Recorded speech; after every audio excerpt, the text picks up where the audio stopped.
एक महिला भक्त वृंदावन से बिहारी जी लेकर अपने घर आई और तभी बाहर से गोलू घर के अंदर आया और माँ से पूछता है कि माँ, यह कौन है? तो मैया ने बोला, ये भगवान है और ये ही हमारे मालिक हैं। अब तो घर में जब भी कोई नई चीज बनती तो सबसे पहले बिहारी जी को भोग लगता। पहले यह सब चीजें गोलू को सबसे पहले मिलती थीं। इससे गोलू बहुत चिढ़ने लगा और मन ही मन ठाकुर जी को कोसने लगा। एक दिन गोलू की माँ काम पर जाते समय बोली, गोलू, यमुना जी से मटके में जल भर कर लाना। जब गोलू पानी भरने के लिए जाने लगा तो जाते जाते बिहारी जी को कहने लगा, खाने के लिए तो सबसे पहले तैयार रहते हो, लेकिन काम तो मुझे ही करना पड़ता है। अगर यहाँ रहना है तो काम करो। कहकर गोलू यमुना जी से जल भरने के लिए चल पड़ा।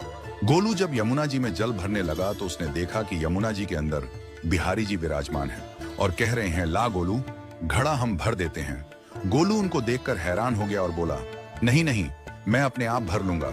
लेकिन ठाकुर जी ने उसके हाथ से घड़ा ले लिया और भरकर घर ले आए। गोलू घर आकर डर रहा था कि अगर माँ को पता लगा कि मैंने ठाकुर जी से काम करवाया है तो आज मेरी पक्की पिटाई होगी। माँ ने घर आकर बिहारी जी को गीले कपड़ों में देखा तो एकदम से हैरान हो गई और कहने लगी कि गोलू, ये जरूर तेरी शरारत है, जरूर तूने ही इन पर जल डाला है। गोलू ने अपनी माँ को समझाने का बहुत प्रयास किया, लेकिन माँ ने उसको डांट कर चुप करा दिया और ठाकुर जी के भीगे हुए वस्त्रों को बदलने लगी। अगले दिन जब माँ ने गोलू को अनाज पिसवाने का काम दिया तो बिहारी जी फिर अनाज का कनस्तर ले आए और माँ को ठाकुर जी के वस्त्रों के ऊपर सूखा आटा पड़ा मिला। तो माँ ने फिर गोलू को डांटा कि तुझे पता नहीं कि ये हमारे भगवान हैं और तू भगवान के साथ शरारत करता है। आज तूने फिर इनके ऊपर आटा फेंका है। तो गोलू शपथ लेकर कहने लगा, नहीं माँ, मैंने कोई शरारत नहीं करी है।